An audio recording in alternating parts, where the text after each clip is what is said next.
Cambia tus guantes de la ira por los guantes de la amabilidad. Ese es el título del sermón de esta mañana, de esta escuela dominical.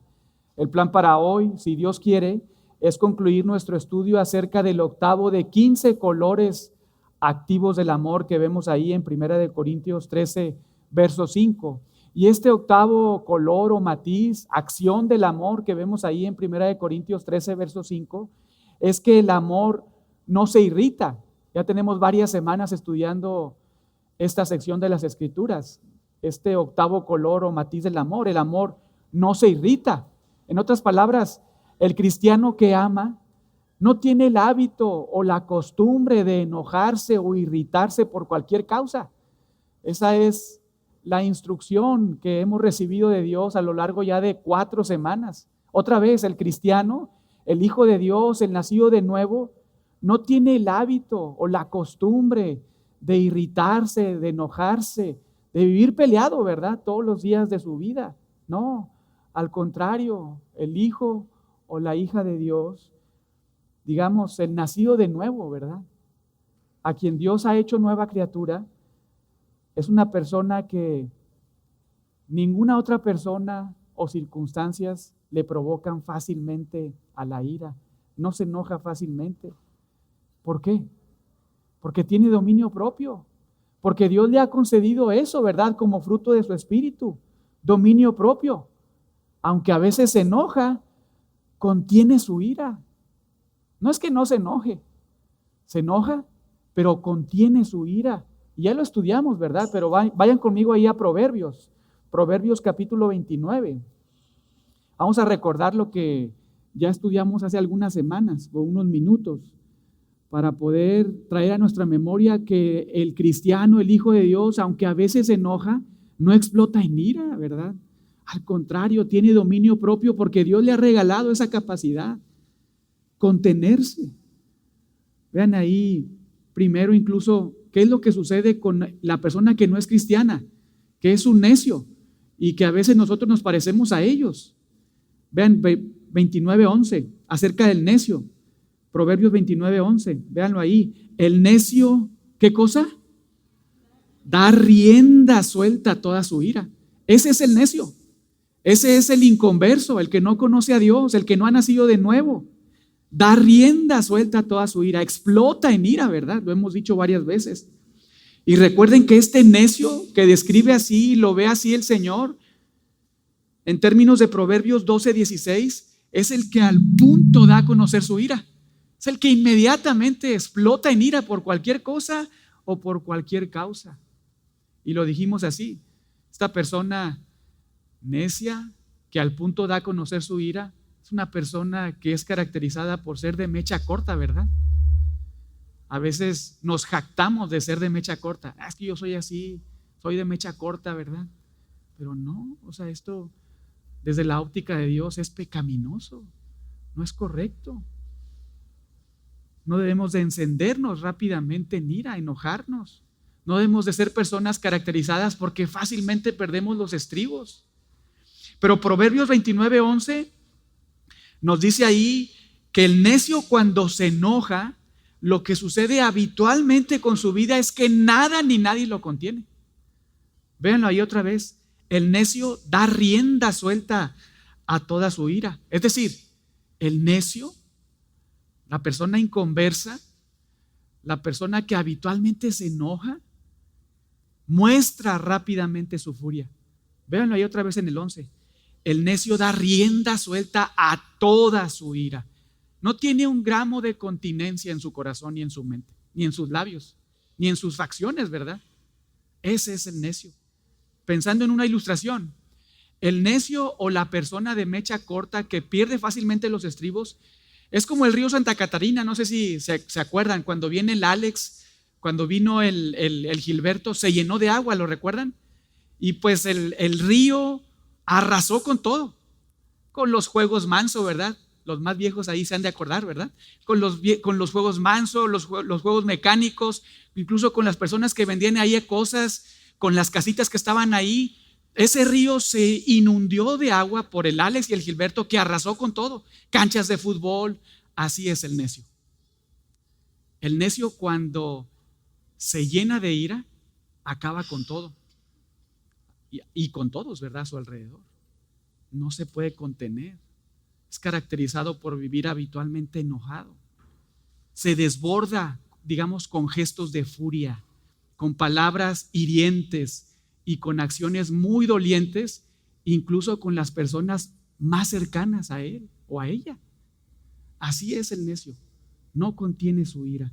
Demuestra su enojo y afecta a las personas a su alrededor sin darse cuenta que puede ser su papá, su mamá, su esposo, su esposa, sus hijos. Pero es como el río Santa Catarina, ¿verdad?, que está lleno de agua y arrasa con todo. Ese es el necio. Una persona, verso 11, 29-11 de Proverbios, que da rienda suelta a toda su ira. Y de manera muy intencional, Dios, quien es omnisciente y omnipresente, es decir, Dios, quien lo conoce todo y lo sabe todo y está en todo lugar, en este mismo capítulo de Proverbios 29, pero en el verso 22, véanlo ahí, nos revela que cuando el necio se enoja, peca. Véanlo en el 22. El hombre iracundo levanta contiendas. Y vean la segunda parte. El furioso, ¿qué cosa? Muchas veces peca. Hermanos, prestemos atención, porque cuando nos enojamos, regularmente pecamos. Esa es la idea. Dios nos está advirtiendo: ten cuidado de cuando te enojas, porque cuando te enojas, regularmente pecas. Nosotros no somos Dios, ¿verdad?, para enojarnos y no pecar. Dios tiene un carácter perfecto, santo.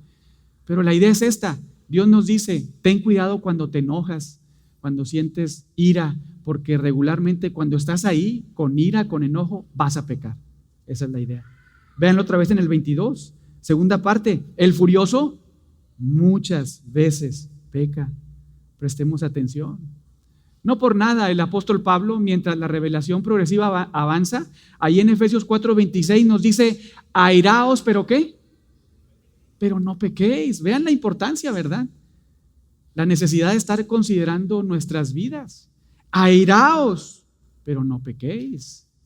No se ponga el sol sobre vuestro enojo, ni deis lugar al diablo. Y esto es muy interesante, porque con esto aprendemos otra vez que cuando nos enojamos, regularmente pecamos.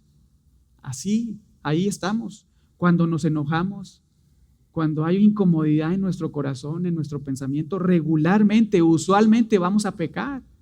Tenemos esa tendencia y debemos prestar atención. Y cuando pecamos a causa de nuestra furia o enojo, lo que nos dice Pablo, lo que nos dice Dios por medio de Pablo, lo que nos dice el Espíritu Santo por medio de la palabra que Él inspiró, es que entonces nosotros, si nos enojamos, cuando nos enojamos, debemos procurar rápidamente arreglar las cosas, ¿verdad? Efesios 4:26, airaos pero no pequéis, no se ponga el sol sobre nuestro enojo. ¿Qué quiere decir eso? Que no pase un día sin que arregles las cosas con Dios, porque has pecado contra Dios y contra las personas a tu alrededor, contra las cuales te has enojado. Eso significa que el sol no se ponga sobre vuestro enojo, que no pase un día. Es más, procura arreglar rápido las cosas. No te esperes 23 horas para arreglarlas, ¿verdad? O 23.50 y tantos segundos de tiempo para arreglar las cosas. No, si te enojas, sabes que hablaste mal, sabes que te peleaste con alguien, que hubo un conflicto, rápido, intenta arreglar las cosas. Eso es lo que nos está diciendo Dios. Efesios 4:26, airaos pero no pequéis, no se ponga el sol sobre vuestro enojo. Pero también, usualmente, quizá muchos de los que estamos aquí, no nada más pasa un día, a veces hasta una semana, quizá hasta un mes, 2 meses, un año, 5 años. ¿Cuánto tiempo, hermanos, tienen de problemas en su matrimonio? ¿Cuánto tiempo tienen de problemas en su familia, con sus hermanos, con tus papás, con tus hijos? ¿Cuánto tiempo tienes enojado, enojada con tu jefe, con las personas a tu alrededor, con tus vecinos? ¿Cómo estamos ahí? Dios nos dice que no se ponga el sol sobre nuestro enojo. ¿Será que el sol es más fuerte que Dios? ¿Qué piensan? No. Dios es más fuerte que cualquier adversidad, cualquier problema, cualquier situación. Y luego lo que añade Pablo ahí todavía es más interesante, porque después de que dice, airaos pero no pequéis, no se ponga el sol sobre vuestro enojo, añade, ni deis lugar ¿a quién? Al diablo. Y esto es muy interesante. ¿Qué significa eso? Bueno, ustedes saben, aunque el diablo no es omnipresente, ¿verdad? El diablo tampoco es omnisciente, no está en todo lugar. Es más, ni siquiera el diablo puede tocarte, no puede poseerte, porque somos propiedad ¿de quién? De Dios. No puede tocarnos, no puede poseernos, no puede venir a afectar nuestra mente el diablo, ¿verdad? No, aunque no puede hacer eso, bueno, sí puede afectar nuestras relaciones a nuestro alrededor, puede involucrarse por medio de filosofías, ¿verdad? Y entonces mandar dardos a nuestra mente, a nuestro corazón, porque está viendo, ¿verdad?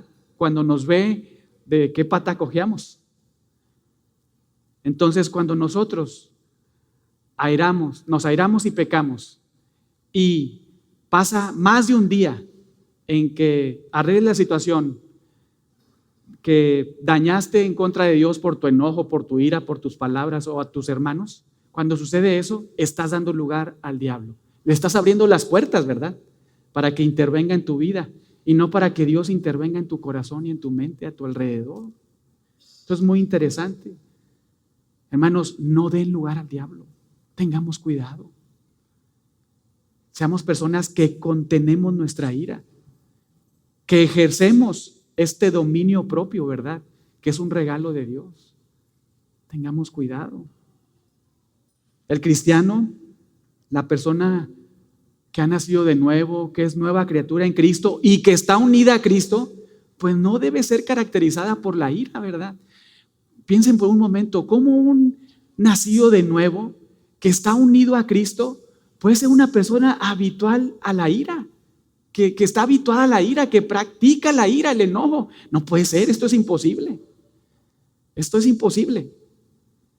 Debemos de considerar y examinar nuestro corazón, porque probablemente si esta es una tendencia en nuestra mente, en nuestro corazón, en nuestros labios, pues quizá realmente no somos hijos de Dios. Porque si estamos unidos a Cristo, nuestra vida, nuestra dirección debe ser otra, ¿verdad? Debe ser otra muy diferente. Como cristianos estamos habituados a otro tipo de cosas. A veces pecamos, fallamos, pedimos perdón, nos arrepentimos, pero tenemos hábitos muy diferentes, más lindos en nuestra vida. Véanlo ahí mismo en el verso 11, Proverbios 29:11, pero en la segunda línea. Mas el sabio al fin la sosiega. Es como si dijera, mira, te voy a hacer que notes primero quién es un inconverso, un necio, ¿verdad? Una persona que no conoce al Dios verdadero. Es el que da rienda suelta a toda su ira. Pero el que conoce a Dios, el que teme a Dios, el sabio, ¿verdad?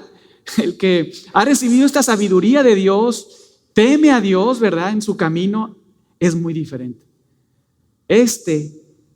No es que no tenga ira, no es que no se enoje, sino que contiene su ira. Véanlo ahí en el 11. Mas el sabio al fin la sosiega. Digamos que el sabio, la persona nacida de nuevo, el cristiano genuino, le pone un estate quieto a su ira, ¿verdad?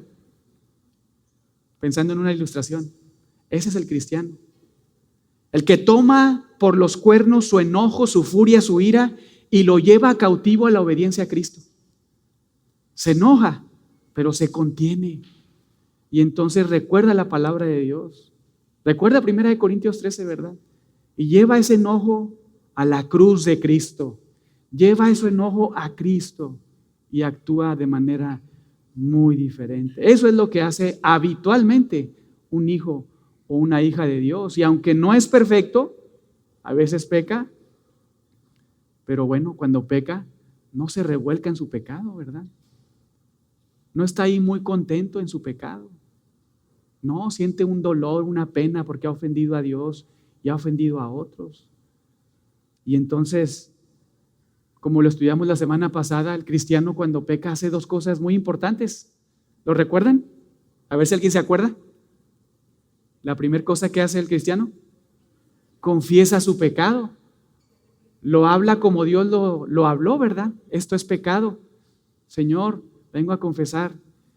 Pequé de envidia, pequé de ira, pequé porque hice cosas indebidas, perdóname. La primera cosa. ¿Y la segunda cosa? Se arrepiente genuinamente, ¿verdad? Primera de Juan 1:9. ¿Y cuál es el otro pasaje? El arrepentimiento genuino. A ver si alguien se acuerda. Está en Corintios. Ahí está. Segunda de Corintios 7, ¿verdad? Arrepentimiento genuino. El cristiano confiesa su pecado y se arrepiente genuinamente de su pecado. Y veíamos lo que produce un arrepentimiento genuino, ¿verdad? Qué vindicación, qué celo, qué temor. Cosas extraordinarias, radicales que suceden en la vida de todo hijo de Dios. Y una vez que hace esto, pues se humilla, ¿verdad?, ante Dios. Reconoce su condición, pide perdón, se arrepiente, porque ha pecado primero contra Dios, ¿verdad? Pero luego no solamente se queda ahí, sino corre también a pedirle perdón a otros, a los que ha ofendido. Corre y pide perdón. Eso es lo que habitualmente hace un hijo de Dios, una hija de Dios.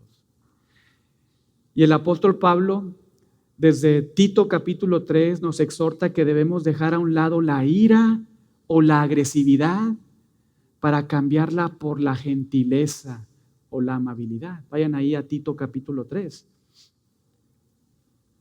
Ahí vamos a estar los siguientes minutos. Tito capítulo 3.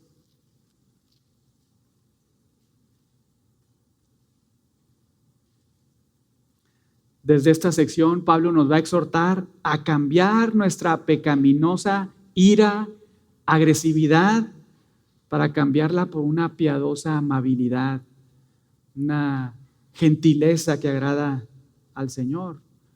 O como titulamos este sermón, cambia tus guantes de la ira y ponte los guantes de la amabilidad, ponte los guantes de la gentileza. Pero antes de examinar Tito 3, recuerden que esta carta fue escrita por el apóstol Pablo, ¿verdad? Y la dirige a un personaje en particular, a Tito, por eso el nombre de esta carta pues es Tito. Y en este escrito, en el capítulo 1, pueden verlo ahí, versos del 5 al 9, Pablo le recuerda a Tito que lo dejó en Creta para que corrigiese lo deficiente en aquel lugar, ¿verdad? Y había varias cosas incorrectas ahí en Creta, digamos que varias cosas chuecas en las iglesias. Por ejemplo, en estos versos, Pablo nos deja ver que en cada iglesia debía haber una pluralidad de ancianos. Con esto denotando probablemente que en las iglesias ahí en Creta o no había pastores, ¿verdad? O había solamente un pastor. Por eso Pablo le dice a Tito, te dejé ahí para que establecieses ancianos, ¿verdad? En plural, para que haya pluralidad de ancianos. Pero también otra cosa que probablemente estaba mal en las iglesias es que quizá si había pastores, pues eran pastores, personas que estaban en liderazgo, que no reunían las calificaciones que Dios había determinado que reunieran los pastores.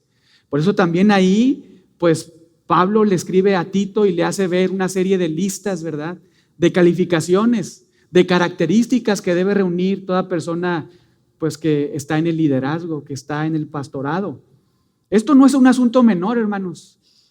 Este es el diseño de Jesucristo para su iglesia, una pluralidad de ancianos, pastores, obispos, pero también donde esos ancianos, pastores o obispos reúnen ciertas calificaciones dirigidas puntualmente a su carácter. Esto es muy importante, ¿verdad? No es un asunto menor. Pero luego más adelante ahí, en los versos del 10 al 16, en Tito 1 del 10 al 16, Pablo le ordena a Tito a tapar la boca de algunos falsos, porque estas personas se estaban apartando de la verdad y también estaban apartando a otros de la verdad. Estos hombres, hermanos, de los que advierte Pablo a Tito, eran unos expertos manipuladores y engañadores. Eso eran. Digamos que si fueran actores, estos hombres, estas personas, fueran dignos de un Oscar, ¿verdad? En nuestra época. Así eran, muy engañadores, manipuladores. Habían engañado a muchos en la iglesia. Esa era la característica de estos falsos maestros y falsos cristianos. Profesaban conocer a Dios, pero con su forma de vida lo negaban. Eran muy mentirosos, eran abominables y rebeldes. Esa es la perspectiva de Dios para con estos hombres. Estaban reprobados en cuanto a las obras piadosas. Pero Pablo le anima a Tito en el capítulo 2, véanlo ahí, a enseñar, ¿qué cosa? Verso 1. Al final, sana doctrina. Pablo le dice a Tito, enseña la sana doctrina, enseña las sanas palabras, la sana predicación, enséñalo.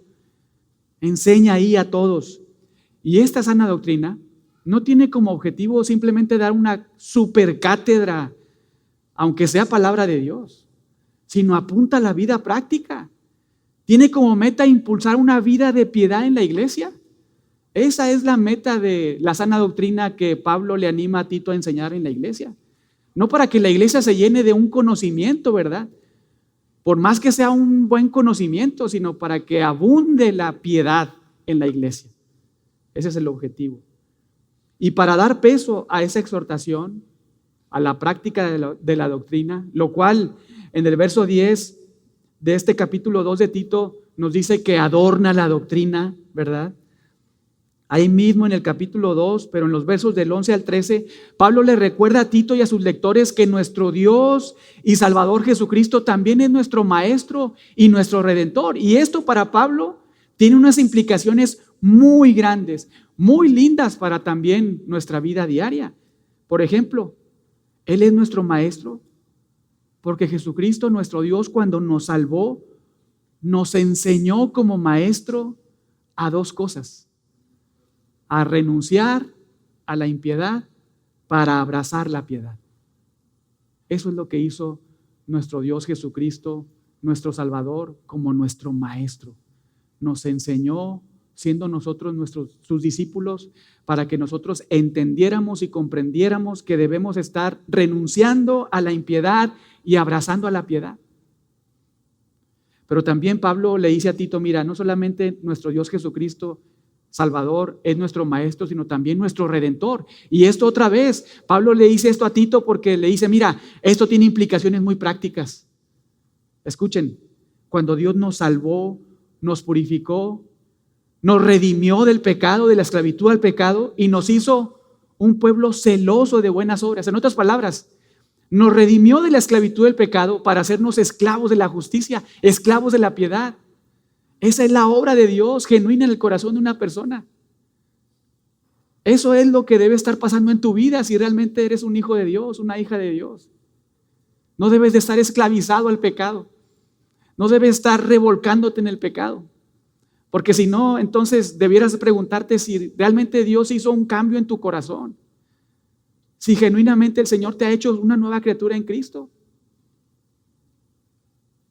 Porque para Pablo, si tú dices que Dios Jesucristo es tu Salvador y tu Redentor, entonces esto tiene que ser evidente en tu corazón, en tu vida diaria, que reconoces a Jesús como tu Maestro y que tú eres un buen discípulo de Él. ¿Cómo? Renunciando a la impiedad y abrazando la piedad.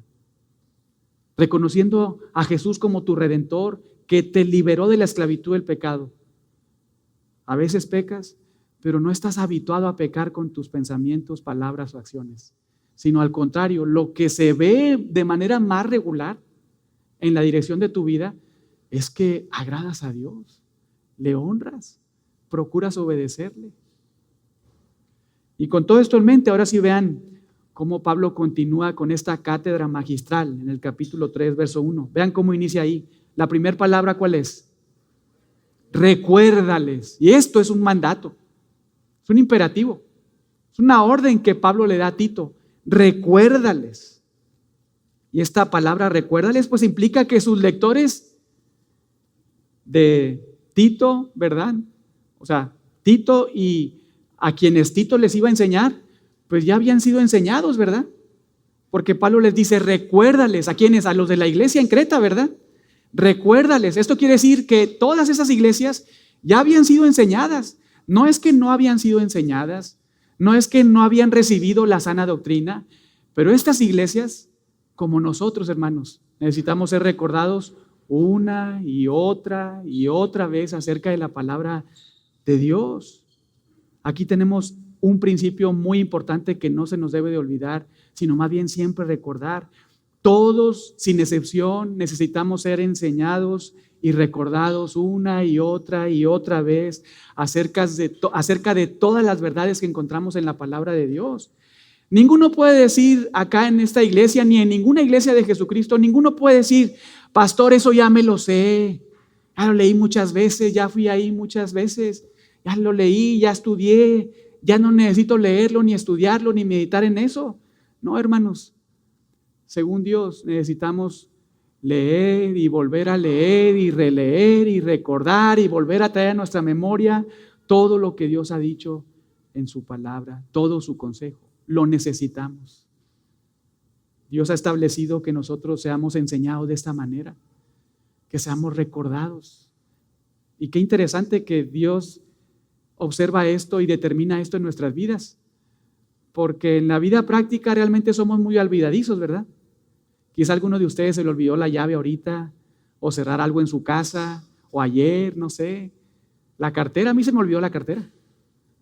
Pero somos muy olvidadizos.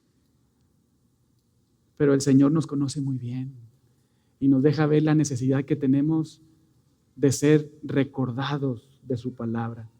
Pero vean una vez más el verso 1 y noten lo que se añade. Recuérdales que se sujeten a los gobernantes y autoridades y que obedezcan. Y la idea es esta. Recuérdales a todos los de la iglesia sin excepción que todos deben ser sumisos y obedientes a los gobernantes que están en autoridad. Ese es el recordatorio muy intencional que Dios quiere para ti también en esta mañana, para mí.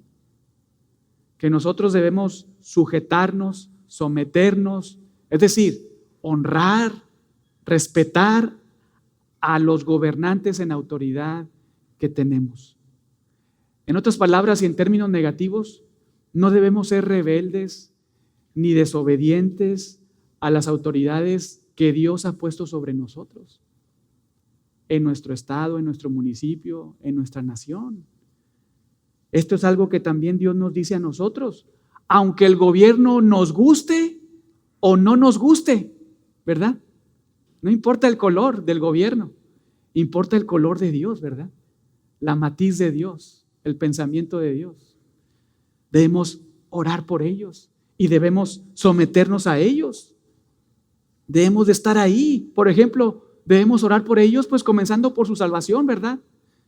Porque nuestros gobernantes, comenzando por presidente, por los alcaldes, por las personas, los del gobierno, ¿verdad? La Cámara de Diputados, Cámara de Senadores, todos necesitan a Cristo. Necesitan el Evangelio de Dios, ¿verdad? Entonces debemos de comenzar a orar por ellos, por la salvación de ellos. Que el Señor les salve, que intervenga en sus vidas, que les alcance su Evangelio, ¿verdad? Debemos orar por ellos de esta manera, pero también debemos orar que Dios en su gracia común, es decir, en su gracia general, ¿verdad? Les conceda a ellos pues sabiduría, les conceda dirección para que puedan llevar sus funciones a cabo ahí en el municipio, en el estado, en el país, de manera adecuada, y entonces nosotros podamos vivir, como dice Pablo, quieta y reposadamente. Esto es muy importante, ¿verdad? Pero si te rebelas a la autoridad que Dios ha puesto sobre ti, te rebelas ante Dios. Porque no se te olvide que Dios es el que pone reyes y quita reyes, ¿verdad? Es Dios.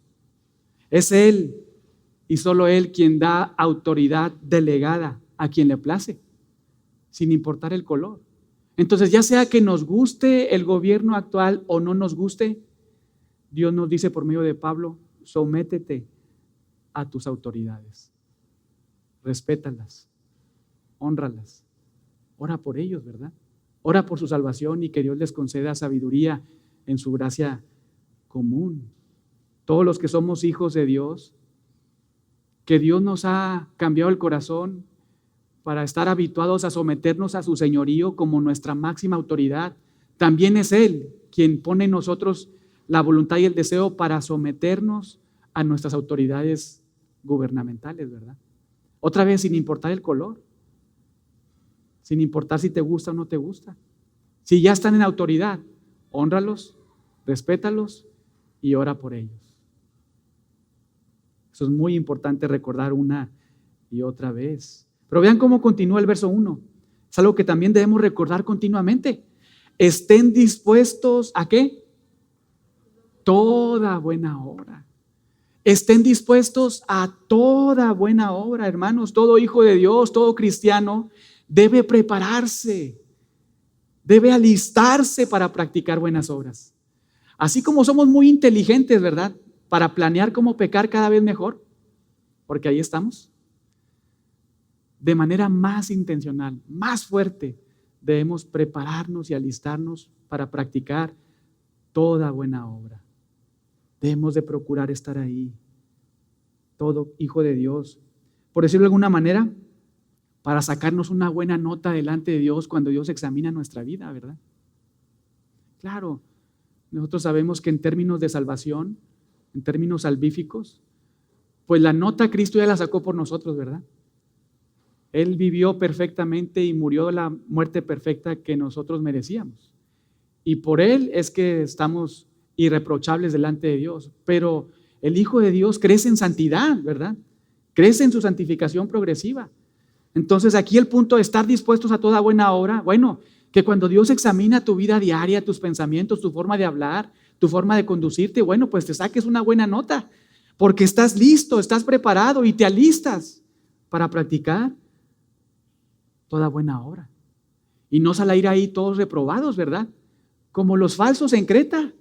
Eso es lo que pasaba ahí en la iglesia, hermanos. Esto es notable, porque esto no sucedía afuera. Afuera ya sabemos que todos están reprobados, ¿verdad? Ahí estábamos nosotros, súper reprobados. Pero en la iglesia de Creta o en las iglesias de Creta había personas, cristianos, pues falsos, y una tendencia en algunos de que estaban reprobados en cuanto a toda buena obra. Véanlo ahí en el capítulo 1, verso 16. Profesan algunos conocer a Dios, pero con los hechos, ¿qué cosa? Lo niegan. Y vean lo que añade.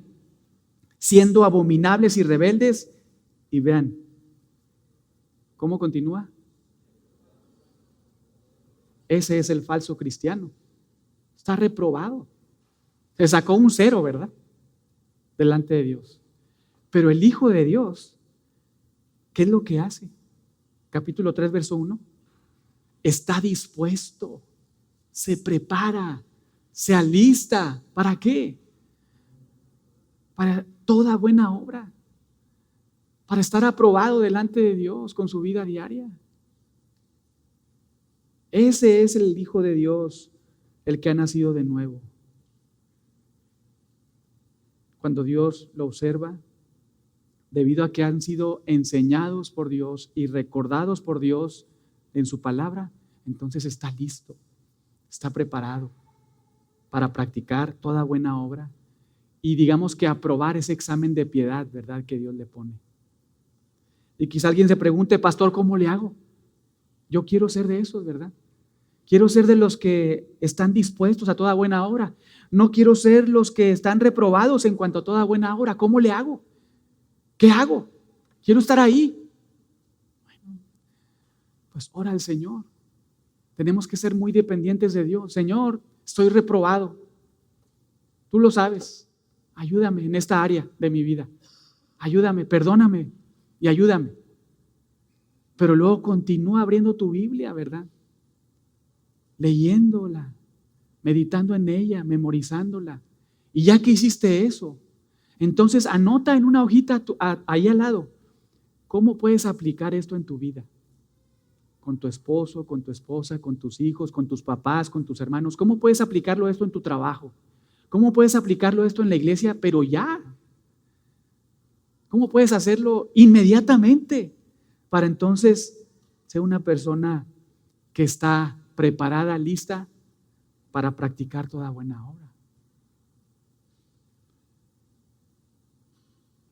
Pablo mismo ahí en Colosenses capítulo 1, versos del 24 al 29, nos dice que él anuncia a Cristo, anuncia la palabra de Cristo para que todas las personas que lo están escuchando sean amonestadas, sean enseñadas y sean presentadas perfectas, completas ante Dios. Por eso decimos, ¿cómo le haces para ser una persona lista, dispuesta para practicar toda buena obra? Ora al Señor y lee la palabra del Señor y ponla en práctica. Encuentra principios y ponla en práctica en tu vida para que entonces salgas aprobado delante de Dios. Pero ahí otra vez en Tito 3, ahora en el verso 2, Pablo le escribe a Tito y le dice más cosas que les debe recordar a todas las iglesias ahí, pero ahora en términos negativos. Véanlo ahí, cosas que no deben practicar. La primera es, a nadie, ¿qué cosa? Difamen.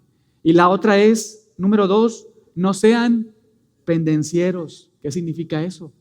Difamar, ser pendenciero. ¿Qué es eso, verdad? Esta palabra difamen en el griego es blasfemeo, que significa obviamente blasfemar en contra de otras personas, lo cual implica insultar, hablar mal de alguien, estar ahí hablando cosas en contra de otras personas, incluso burlarse, ¿verdad? Pecaminosamente, sarcásticamente de otros. Escuchen esto, hermanos. Dios no quiere en su familia hijos que practiquen la blasfemia, hijos que estén habituados a hablarse mal unos contra otros. Eso Dios no lo quiere. Dios no quiere hijos caracterizados por los insultos, por los gritos, por las peleas, por las contiendas, por el sarcasmo. No, Dios no desea eso. Porque Dios por medio de Pablo nos dice, a nadie blasfemen, a nadie difamen, ni a los cristianos ni a los no cristianos. Debemos evitarlo a toda costa, ¿verdad? Pero Dios tampoco quiere hijos pendencieros. Y esta palabra en su forma verbal significa que Dios no quiere que sus hijos estén en medio de peleas, en medio de conflictos, de luchas, de contiendas. En pocas palabras, Dios no quiere hijos peleoneros. Pregunta a los que tienen hijos, ¿a ti te gustan hijos peleoneros? Ni a nosotros nos gustan, ¿verdad? Dios nos dice aquí, mira, no seas pendenciero. Como tu padre, yo no quiero que tú, mi hijo, seas un peleonero. No quiero eso. Vean el corazón de Dios, hermanos, por favor. Prestemos atención en cómo debemos considerar nuestro corazón. Es engañoso, ¿verdad? Nuestras emociones nos llevan a cometer los peores pecados. Buscando una ilustración, Dios no quiere que sus hijos vivan arriba del ring, ¿verdad? No. El Señor no quiere que vivamos en pelea tras pelea tras pelea, conflicto tras conflicto tras conflicto. Eso no quiere Dios en su familia. No quiere hijos caracterizados por los insultos, las peleas, el sarcasmo. Al contrario, si decimos conocer al Dios de paz, si el Dios de paz nos ha cambiado nuestra vida, nuestro corazón, pues debemos entonces ser personas muy pacíficas, ¿verdad? Influenciadas por la paz de Dios y ser personas pacíficas. La Biblia una y otra vez nos exhorta a esto. Escuchen y tomen nota. Salmo 34:14. Apártate del mal y haz el bien, busca la paz y síguela. Mateo 5:9. Bienaventurados los pacificadores, porque ellos serán llamados hijos de Dios. Romanos 12:18. Si es posible, en cuanto dependa de vosotros, estad en paz con todos los. Vean el énfasis, hermanos, de la paz, del Dios de paz que nos llama a nosotros, sus hijos, que seamos personas de paz, pacificadores. Romanos 14:19. Sigamos lo que contribuye a la paz y a la mutua edificación. Segunda de Corintios 13:11. Por lo demás, hermanos, tened gozo, perfeccionaos, consolaos, sed de un mismo sentir. vivir en paz. Y el Dios de paz y de amor estará con vosotros. Gálatas 5:22, mas el fruto del Espíritu es amor, gozo, paz. Efesios 4:3, debemos estar solícitos en guardar la unidad del Espíritu en el vínculo de la paz. 1 Tesalonicenses 5:13, tened paz entre vosotros. 2 Timoteo 2:22, huye de las pasiones juveniles y sigue la justicia, la fe, el amor y la paz. 1 Pedro 1:3, apártense del mal y hagan el bien. ¿Cuál es el bien, Pedro? Busquen la paz y síganla. Hebreos 12:14, seguid la paz con todos y la santidad, sin la cual nadie verá al Señor. Esto fue demasiado, ¿verdad? Espero que todo esto pues realmente nos haya hecho recapacitar y considerar nuestras vidas. Necesitamos ser enseñados y recordados del Dios de paz que tenemos y de la influencia que debiésemos tener de Él en nuestras vidas para ser personas de paz, que buscan la paz, que son pacificadores. Y no que estamos caracterizados por ser peleoneros, ¿verdad? Conflictivos, que hablamos mal, que vemos mal. Y para animarte más, ¿recuerdas cuál es el origen de los insultos, de las peleas y las divisiones? ¿Cuál será la fuente de todo eso? Santiago capítulo 4, comenzando en el verso 1, dice, ¿de dónde vienen las guerras y los pleitos? Y esta palabra pleitos es la misma de pendencieros ahí en Tito 3:2. ¿De dónde vienen las pleitas, las guerras y los pleitos? ¿No es de vuestras pasiones, hedoné en el griego? ¿No es de vuestras pasiones las cuales combaten en vuestros cuerpos? Y la respuesta obvia es sí, de ahí vienen. De ahí vienen las guerras, los pleitos, los conflictos, de mis pasiones desbordadas para pecar. De ahí vienen. Verso 2 ahí de Santiago 4, codiciáis y no tenéis, matáis y ardéis de envidia y no podéis alcanzar, combatís y lucháis, pero no tenéis lo que deseáis porque no pedís. Pero y luego cuando pides, dice Jacobo, pedís y no recibís porque pedís mal. Pides para gastar en vuestros hedoné, deleites.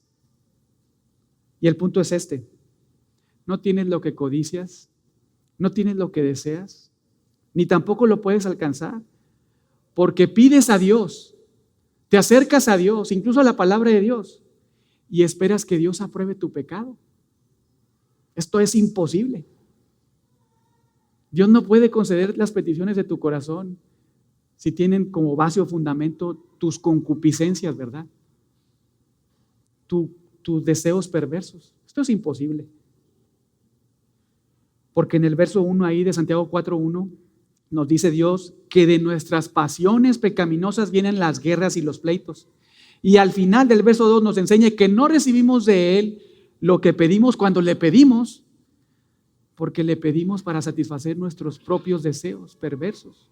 Realmente no nos humillamos ante su palabra. Realmente no la practicamos cuando estamos ahí, ¿verdad? Esto debe llamarnos la atención.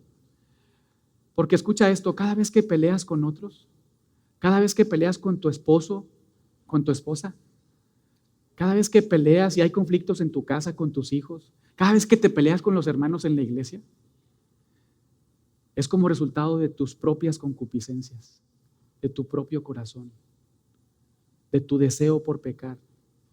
No es por las personas, las circunstancias, las situaciones a tu alrededor, es por David, por mis deseos carnales, por mis pasiones desbordadas para pecar. Debo examinar mi corazón. Y luego en el verso 4 añade algo muy interesante Jacobo. Oh almas adúlteras, ¿no sabéis que la amistad del mundo es enemistad contra Dios? ¿No sabes que cuando te peleas y te estás enemistando con otros, te estás enemistando con Dios? ¿No te estás dando cuenta? Cualquiera pues que quiera ser amigo del mundo se convierte en enemigo de Dios. Cuidado, hermanos, porque cada vez que nos ponemos los guantes de la ira, de la contienda, de la pelea, de la división, y explotamos en ira?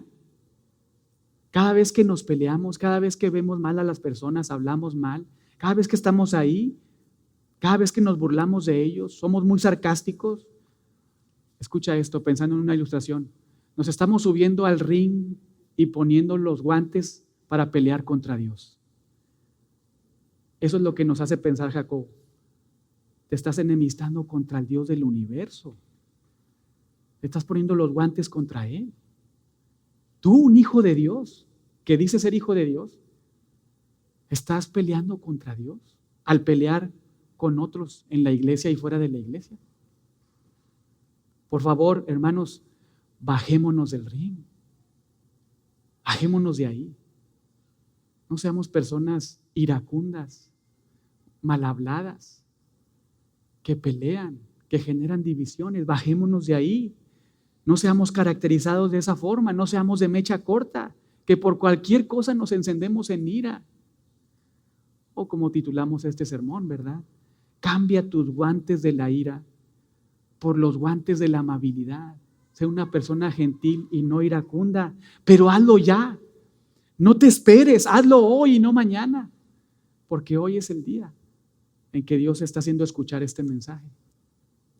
Pero regresemos ahí a Tito capítulo 3, verso 2, porque primero Pablo nos recordó que debemos evitar ser personas que hablan mal de otros y que pelean con otros, pero luego añade un contraste.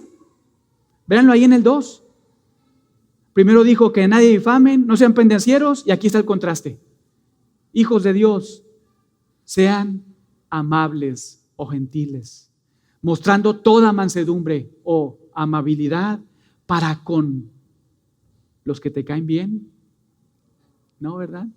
Para con todos los hombres. Sé una persona gentil y amable con todos sin excepción. Con los que te caen bien y con los que te caen mal. Con los que te tratan bien y con los que te tratan mal. Sé gentil, sé amable con todos. Con todos. En otras palabras, quítate esos guantes pecaminosos de la ira. Quítalos de tu vida. Tú tienes que desabrocharlos, ¿verdad? Tú tienes que prestar atención en tu mente, en tu corazón y comenzar a desabrochar cada uno de esos guantes y quitarlos y ponerte los guantes de la gentileza. Sacar el guante blanco de la amabilidad, ¿verdad? Y estar dispuesto a amar, servir a otros. El apóstol Pablo, utilizando las mismas palabras de amable y mansedumbre, nos enseña implícitamente en 2 Corintios 10:1 que nuestro Señor y Salvador Jesucristo es perfectamente manso y tierno. Y nosotros somos llamados a imitarle. Somos exhortados una y otra vez a comportarnos de la misma manera. Si es que verdaderamente y genuinamente Dios ha hecho un cambio en nuestro corazón. Somos exhortados, ¿verdad?, a ser caracterizados por la gentileza y la amabilidad. Escuchen y tomen nota. Mateo 11:29.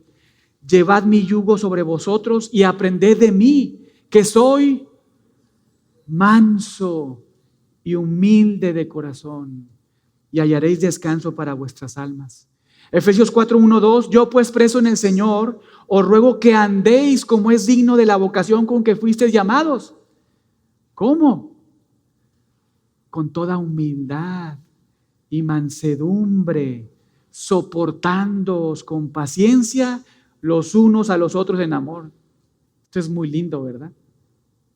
Colosenses 3:2. Vestidos pues como escogidos de Dios, santos y amados, de entrañable misericordia, de benignidad, de humildad, de mansedumbre, de paciencia, soportándonos unos a otros y perdonándonos unos a otros si alguno tuviera queja contra otro. De la manera que Cristo nos perdonó, también nosotros, ¿verdad? Filipenses 4:5. Vuestra gentileza sea conocida con el pastor, ¿verdad? Con los pastores, con todos los hombres. Que realmente sea algo genuino, no una careta, ¿verdad? Como lo hemos estado estudiando ahí en Lucas, de hipocresía. O como Pablo nos dice ahí en Tito, ¿verdad? Siendo personas reprobadas en cuanto a toda buena obra. Hermanos, si se van a poner guantes, asegúrense que sean los de la amabilidad, los de la gentileza, los del amor, los del perdón. Esto debemos considerarlo diariamente. No es algo que hacemos una sola vez y listo ya. No, es algo que debemos de procurar hacer todos los días de nuestra vida. Y en los versos 3 y 4, ahí de Tito 3, versos 3 y 4, el apóstol Pablo nos explica la razón del por qué debemos hacer todo esto. Es decir, por qué debemos someternos obedientemente a las autoridades, por qué debemos estar listos para practicar buenas obras, por qué debemos ser personas que no son caracterizadas por hablar mal de otros, por estar peleando con otros, sino más bien, ¿por qué debemos de ser personas gentiles y amables? Vean ahí, versos del 3 al 7, Pablo nos da la razón. Verso 3, porque nosotros también éramos en otro tiempo insensatos, rebeldes, extraviados, esclavos de concupiscencias y deleites diversos, viviendo en malicia y envidia, aborrecibles y aborreciéndonos unos a otros. Esta es la explicación o razón del por qué debes prestar atención en los versos 1 y 2. Porque, hermanos, esa era nuestra condición, esa era nuestra radiografía: insensatos, rebeldes, extraviados, de esclavos y personas que nos deleitábamos en el pecado, vivíamos en malicia, éramos aborrecibles y aborrecíamos a todos a nuestro alrededor. Esa era nuestra condición. Teníamos una forma muy, pero muy rebelde y deplorable contra Dios. Lo único que merecíamos era la ira de Dios, pero estando en esa condición, vean lo que Dios hizo. Usando un lenguaje, digamos que muy parecido al de Juan en Primera de Juan. Noten el andar de Dios cuando nosotros andábamos de una forma muy rebelde. Verso 4. Pero cuando se manifestó la bondad de Dios nuestro Salvador y amor para con los hombres, nos salvó. Ese fue el andar de Dios entre nosotros. Cuando éramos insensatos, rebeldes, extraviados, esclavos de pecado, nos deleitábamos en el pecado, vivíamos en malicia, aborrecíamos a todos a nuestro alrededor, Dios intervino en nuestra vida y manifestó su bondad. Ese fue su andar entre nosotros. Nos salvó. Verso 5. No por obras de justicia. Es obvio, ¿verdad? No por obras de justicia que nosotros hubiéramos hecho. Nos salvó por su misericordia. Nos salvó por el lavamiento de la regeneración. Nos salvó por la renovación del Espíritu Santo. Ese Espíritu Santo que Dios derramó en nosotros de manera abundante por Jesucristo nuestro Salvador, para que justificados por su gracia viniésemos a ser herederos conforme a la esperanza de la vida eterna. Esta es la razón, hermanos, por la que debemos andar piadosamente y no pecaminosamente. Esto no es absolutamente nada de legalismo. Esto no tiene que ver nada ni siquiera con tus propios esfuerzos para agradar a Dios. Esto comienza con la obra ¿de quién? De Dios. Cuando nosotros éramos muy rebeldes, muy extraviados, muy peleoneros, Dios intervino en nuestras vidas y nos pacificó con Él y nos dio un corazón pacificador para con otros.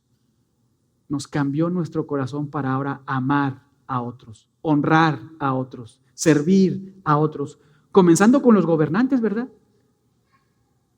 Comenzando con ellos, honrándoles, orando por ellos, pero continuando con las personas a nuestro alrededor, no siendo peleoneros, no hablando mal de otros, sino más bien siendo amables, gentiles. ¿Por qué? Por lo que Dios hizo en nosotros. Pero nosotros, dice Pablo, debemos de estar listos, ¿verdad? Preparados, alistados, planeando. Piensa en eso. Así como planeamos pecar, porque cuando nos hace algo alguien, pues planeamos, ¿verdad? Ya no le voy a hablar. Va a venir y no le voy a dirigir la palabra. Es más, voy a pasar por ahí y le voy a voltear la cara, ¿verdad? Planeamos nuestro pecado, ¿no es cierto? Somos muy inteligentes para eso. Planeamos formas cada vez más inteligentes y distintas de cómo pecar. Incluso pensamos ocultarnos más y mejor, pero Dios observa todo. Dios lo conoce todo. Y esto es gracia de Dios, ¿verdad? Ahora que estamos en 1 Corintios 13:5, porque Dios nos dice, mira, No estés habituado a la ira. Busca la paz, síguela, ama a otros. Ten cuidado de cuando te enojas, porque cuando te enojas regularmente pecas. Y si te enojas y pecaste, arregla la situación, ya. Ve y corre con tu papá, ve y corre con tus hermanos, ve y corre con tus hijos ahora. Ve, arregla la situación con los hermanos en la iglesia, en tu matrimonio, en tu familia. Ve y hazlo ya. ¿Qué esperas? Hoy es el día. Arregla esa situación. Busca la paz.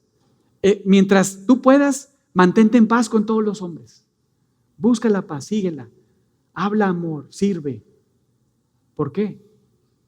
Porque el amor de Dios debe impulsarte a eso. Porque cuando tú eras y yo éramos insensatos, rebeldes, extraviados, esclavos del pecado, y nos gozábamos con el pecado, vivíamos en malicia, envidia, y aborrecíamos a todos a nuestro alrededor, esa era nuestra característica, Dios hizo algo muy lindo, que nadie hubiera querido hacer con nosotros, ¿verdad? Piensa en eso. Nadie hubiera dado su vida por una persona así, solo Dios, porque Él es un Dios de amor, de misericordia.